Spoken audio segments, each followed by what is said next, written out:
are on the move, and I'm so excited for your well-deserved media attention. Tell us first a little bit about what you were doing before you started this matchmaking business that I know is going to be a tremendous enterprise.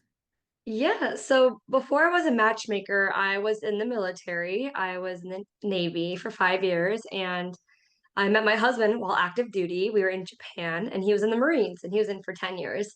And then after I got out of the military, I actually got a bachelor's in cybersecurity, and it still like wasn't quite feeling like that was my ikigai, my Mhm. purpose. So I wanted to start my own business, but at the time I didn't know what I wanted my business to be yet.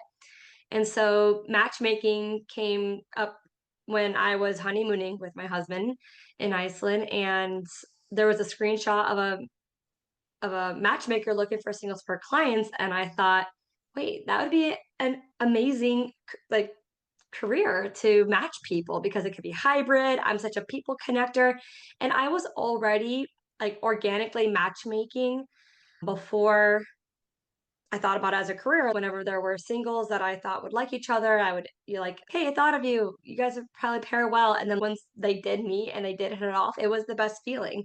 So when I thought to make it my career, I wanted to talk to a handful of matchmakers, so I did. And at that time too, my husband and I had been personally non-monogamous for I think 5 years at that time. And I looked to see if there's any matchmakers doing non-monogamous matchmaking, and there were none. So then that's when I went and talked to a handful of matchmakers, and they're, we need someone like you because there's no one doing non-monogamous matchmaking. So then that's when I got certified and became the first certified matchmaker specializing ethically non-monogamous relationships. And I started that in February of 2023 officially with Birds of Feather Matchmaking. And it kind of grew to now building a community, which is super exciting. I host events either for dating or for social, and I now have done it in primarily in Chicago, but now I've also done it in Denver and Scottsdale, Arizona. So now there's more requests to do it in more areas, and now it's something that I will provide for my clients to host an event in their area, depending on if that's something that they would enjoy. So it's something that I've definitely just felt really passionate about, and yeah, I'm happy to be here. Feels like it's meant to be. Absolutely. And you dropped a lot of little things here and there. Well, I like the term ikigai because my best friend is Japanese, so I knew exactly what you were talking about. Mhm. But you also dropped in that you went to college and got a degree in cybersecurity. That's a And I new got one. an MBA. Oh, Yes. your bachelor's. Yes, I got an MBA. Yeah, I got a master's after my bachelor's after I got out of the military. Yes. And what's interesting about your career is that, well, first of all, it sounds like it was a little bit of a calling, but the Yeah. fact that you have your husband who's also involved, and I've seen you both present together and you're amazing together. I just love the dynamics between the two of you. But having that partnership is so cool to have that kind of support and someone who understands what you're doing. So how has that helped you in your business? Oh my Um, gosh, my husband. Yes. Oh my gosh, it's been a tremendous help. I am so grateful that I picked the right person to be my husband because he is nothing short of supportive. Arlene, he's literally created tech for me, which is super exciting. So he's made my life, he's oh my gosh, he's done everything that's like tech related. So he's streamlining things for me. He's made my website for me. He's making apps for me. He literally just made an app for me to use for this upcoming bar crawl that I have coming up, which is going to help us facilitate the icebreakers, break people into groups, prompt questions, and no other bar crawl does that. And so he made that for me. Like he does so much for me. Having him yeah. by my side to come to conferences with me, to to do speaking engagements with me, to literally do everything with me, to be public with me. No one really thinks about it, but me being in this career field has been an outing for us as far as what we have kept private for several years. And so for him to be like, yeah, that's fine with me, it doesn't get better than that. He rarely tells me no. He always supports my ideas. We go back and forth with how to make things better. We just want to make this particular community thrive and be of a resource to literally anyone and be a good example. And no, I tell my husband every day, I'm so thankful, grateful, appreciative. I found the best man for me. He's helped me tremendously, to say the least. I know that about you, and it just goes to show how important our field. And so for you to have chosen the right partner, and particularly in this lifestyle, because there's a lot of people out there that would rather cheat on their spouse Mhm. than to be out Open and center. honest, communicative, yeah. Exactly. And we've talked a lot about this, that ethical non-monogamy requires more communication, more trust, more complicated, and also from matchmaking. Like, what has that Mhm. been like? Because I think finding matches for your clients is so much harder because people are so closeted about it than it is for the regular matchmaker just meeting other people that they can introduce to their clients. Yeah, a lot of my process when I'm vetting potential matches for clients is that I do ask them all the questions that a traditional matchmaker would ask, but then I also ask about their history, relationships. I also specifically want to know about their ethically non-monogamous journey. What kind of dynamic are they in? What experience do they have? What interests do they have? Why are they interested?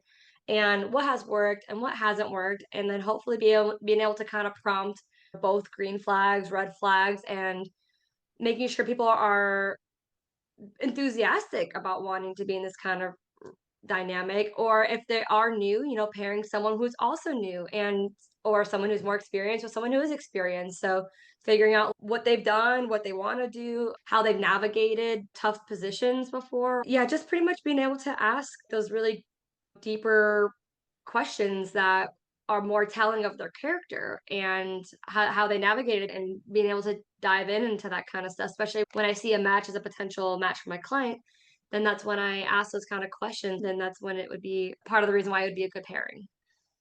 Yeah, and I'm curious, what has your journey been like in the media, and how has that come about? Because I know people are so judgmental, Yeah. and I really believe that this is something that frankly, I think we need more matchmakers doing this type of work. I would love more matchmakers to do this with me. So with media, when I first started, I was really expecting to receive a lot of hate, a lot of negativity, a lot of, bad interactions. But Arlene, to my surprise, I have only had resounding support. I recently was invited to be on the Chicago local news, and they reached out to me and they wanted me to talk about matchmaking, and I reached out and checked with them. I'm like, hey, you know what my niche is, right? And they said yes, and we would love for you to talk about it. And they proved that they were supportive and open to me talking about it because they prompted those questions on air on the news, and it was well received, and they came with curiosity and not judgment, and that meant the world to me. So to me, having positive representation in the media is just so important. And then I've also been on dating news. I've done a couple articles with them about ethical non-monogamy, specifically just about being an ethically non-monogamous matchmaker. So A24 movie productions reached out to me for a pre-screening, and then they offered me tickets to my community. And writing articles, being on webinars, being on podcasts. I think every interview interaction talking positively about ethical non-monogamy is just a step in the right direction. It's still a taboo subject. Not everyone is comfortable being out about this kind of lifestyle because of the stigma around it. And so if someone like me is happy to be public about it and let everyone know that it could be anybody, you never know until you know. And it's just, I personally think it's a better way to at least having the conversation about it, opening the communication. I agree. And I love that you're representing this community so well and so professionally. I mean, I'm a stickler for people being professional, particularly in our industry, because it has been so disrespected for so long. You're doing a great job. I'm really, really happy that you're out there representing. And I wanted to ask, what has it been like to collaborate with other matchmakers? Because one of the things that I really feel is important for other matchmakers to do is, first of all, you can't be judgmental in this field. People are who they are, they have agency and they have their preferences, and you need to take yourself out of the equation. And I've been a proponent, we talked about this, asking other matchmakers to ask the question in their questionnaire because they may not know. And the stigma is because the other matchmakers are not comfortable asking these questions, but you're talking to clients who are already very vulnerable with you. And if they feel comfortable enough to share information, lo and behold, there might be someone who's in the community and now they can collaborate with Victoria. But I don't know, is that happening now? Are people actually doing this, or is it still a difficulty to collaborate with other matchmakers? So I have a few different stories to share about that, but the one I really want to highlight is that April Buyer with the Level platform has specifically added non-monogamous questions into the registry for everyone who joins any of the matchmakers who are a part of that collective, that question, which has already been a tremendous support. Like I reached out to Matchmaker, I'm like, hey, someone in your database might be a match for my client because they specifically said they're open to monogamy, but also consensual non-monogamy. So this is exactly why I joined this registry. And April and also a husband-wife duo added these Yes. questions after I did my presentation with the Matchmakers Alliance because I told them, like, part of my speech was that and people need to ask these questions because you don't know until you know. You're not even giving anybody the option.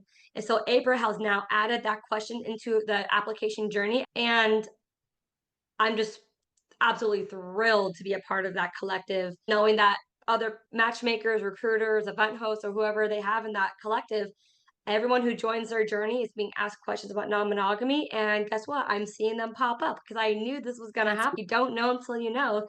And I know sometimes it might make some matchmakers uncomfy to, oh, what does that mean for them? But people can do both. People can be monogamous and non-monogamous and be happy and content. It just depends on their partners. And doing it by saying ethical non-monogamy. It's not cheater. It's not that you're a yeah, cheater. It's that you are open to multiple partners as long as the other partners are well aware of it. So I think yes. that's the way to do it. I'm Yeah. really happy to hear about that I'm because very happy. So that's green flag energy that I've been receiving from the I love it. matchmaking industry. I've also had really great conversations and connections with other matchmakers. All my interactions have been really positive. I've gotten a lot of support from the Matchmakers Alliance, Lori, Michelle, and especially Maria. She had me on her podcast, being able to talk about ethical non-monogamy. I'm Yeah, glad that you were able to get on her show because she yeah. has a really good following. And I think I might be one of the only boutique matchmakers that do exclusively for those who are non-monogamous because the other matchmakers that I know that do take on non-monogamous clients are doing monogamous as well. But for me, I just decided to make it totally exclusive.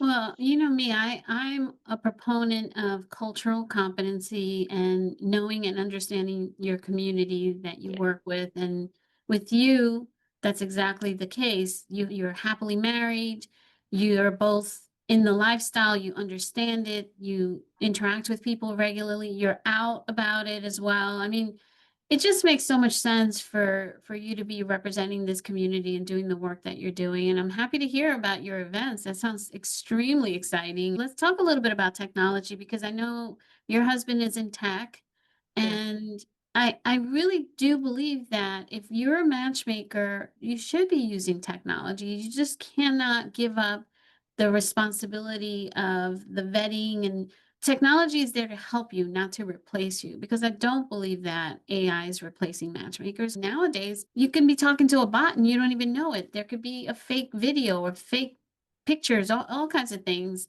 So having an intermediary who can actually vet everyone for you, there's no guarantee, but I think that's very helpful. What's been Hmm. your experience with technology?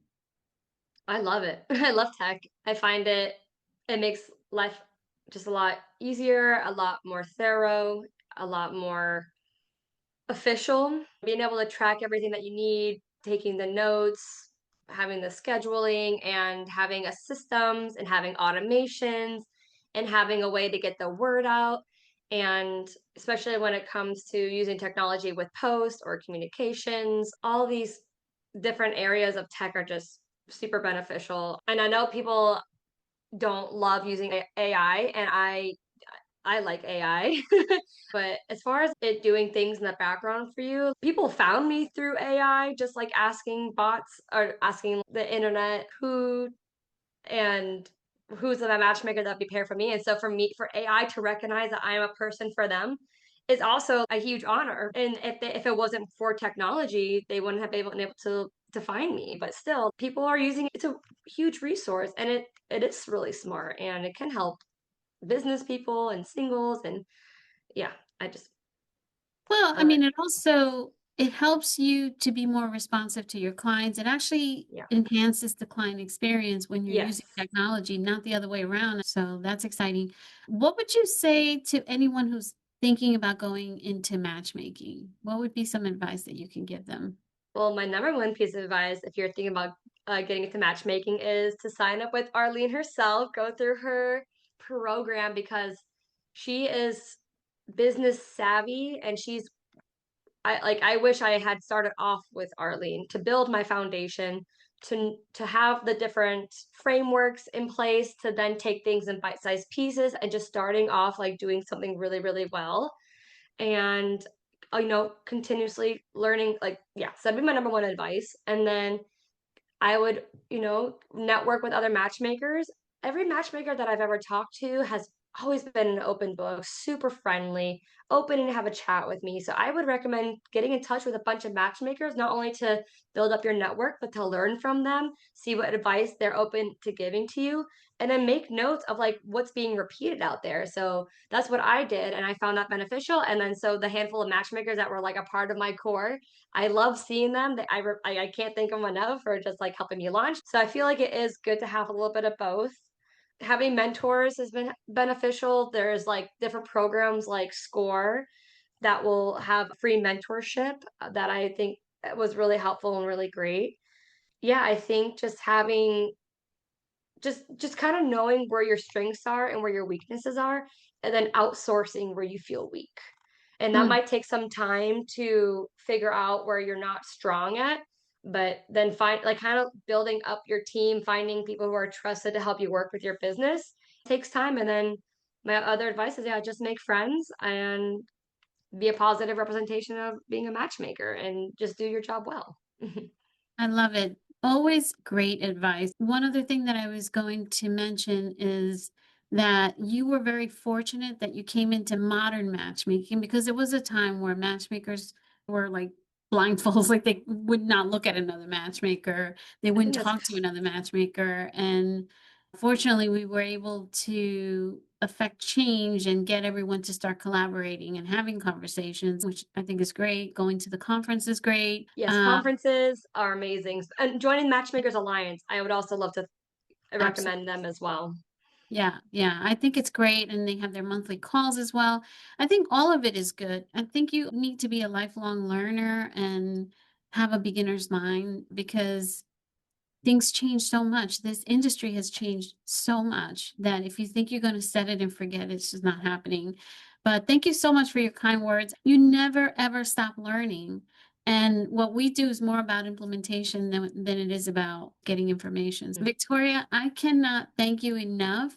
And I'm so proud of what you're doing out there and how well you're representing this industry and the specific niche that you're working in. So I'm super excited for you. Thank you so much for taking the time to do this.